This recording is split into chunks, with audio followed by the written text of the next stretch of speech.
Well, good evening. That doesn't feel like enough, does it? It's just great evening. Maybe that's better. UN Secretary General, Executive Director Phumzile, thank you. Distinguished ladies and gentlemen, I am tremendously honored to be UN Women's Advocate for political participation and leadership. I am proud to be a woman and a feminist. And this evening, I am extremely proud to stand before you on this significant day, which serves as a reminder to all of us of how far we've come, but also amid celebration, a reminder of the road ahead. I want to tell you a story that'll sort of give context to my being here and my work with UN Women.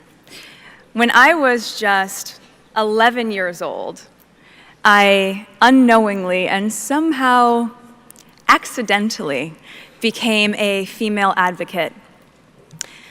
It was around the same time as the Beijing conference, so a little over 20 years ago, where in my hometown of Los Angeles, a pivotal moment reshaped my notion of what is possible.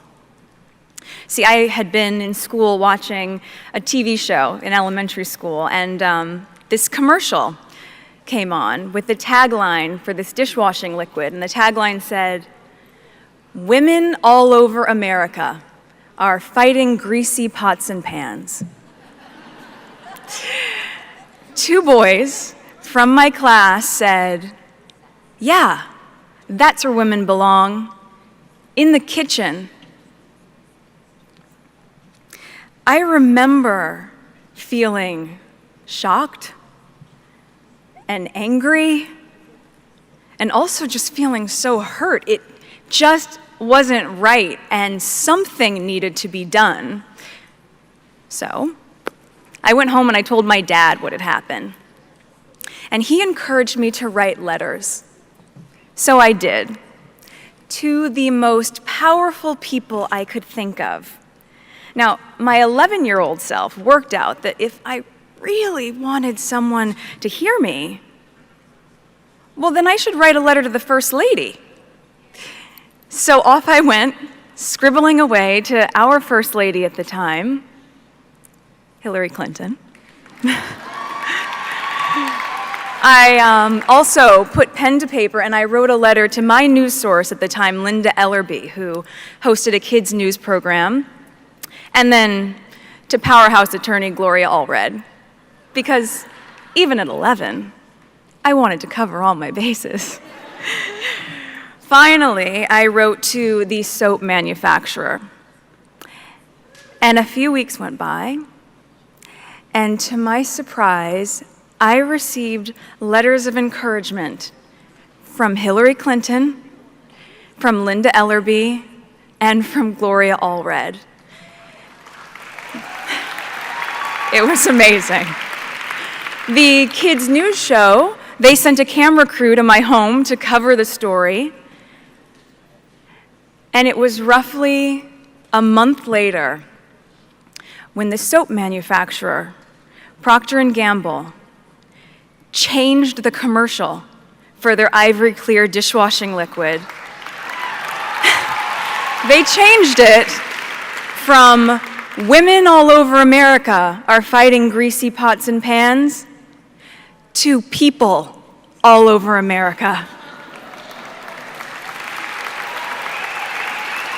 It was at that moment that I realized the magnitude of my actions. At the age of 11, I had created my small level of impact by standing up for equality.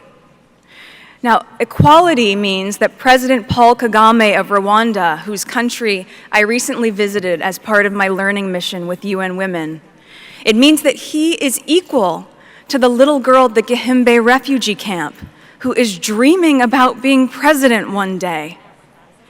Equality means that UN Secretary General Ban Ki-moon is equal to the young intern at the UN who is dreaming about shaking his hand. It means that it means that a wife is equal to her husband, a sister to her brother. Not better, not worse. They are equal. UN Women, as you guys know, has defined the year 2030 as the expiration date for gender inequality. And here's what's staggering. The studies show that at the current rate, the elimination of gender inequality won't be possible until 2095. That's another 80 years from now. And when it comes to women's political participation and leadership, the percentage of female parliamentarians globally has only increased by 11% since 1995. 11%? In 20 years? Come on. This has to change. Women make up more than half of the world's population and potential. So it is neither just nor practical for their voices, for our voices, to go unheard at the highest levels of decision-making. The way that we change that, in my opinion, is to mobilize girls and women to see their value as leaders and to support them in these efforts. To have leaders, such as President Kagame of Rwanda, continue to be a role model of a country which has a parliamentary system comprised of 64% female leaders. I mean, it's the highest of any government in the world, and it's unbelievable. We need more men like that, just as we need more men like my father, who championed my 11-year-old self to stand up for what is right. In doing this, we remind girls that their small voices are in fact not small at all, and that they can affect change. In doing this, we remind women that their involvement matters, that they need to become active in their communities, in their local governments, as well as in the highest parliamentary positions. It is just imperative. Women need a seat at the table. They need an invitation to be seated there. And in some cases, where this isn't available, well, then you know what? Then they need to create their own table. We need a global understanding that we cannot implement change effectively without women's political participation. It is said that girls with dreams become women with vision. May we empower each other to carry out such vision, because it isn't enough to simply talk about equality. One must believe in it, and it isn't enough to simply believe in it.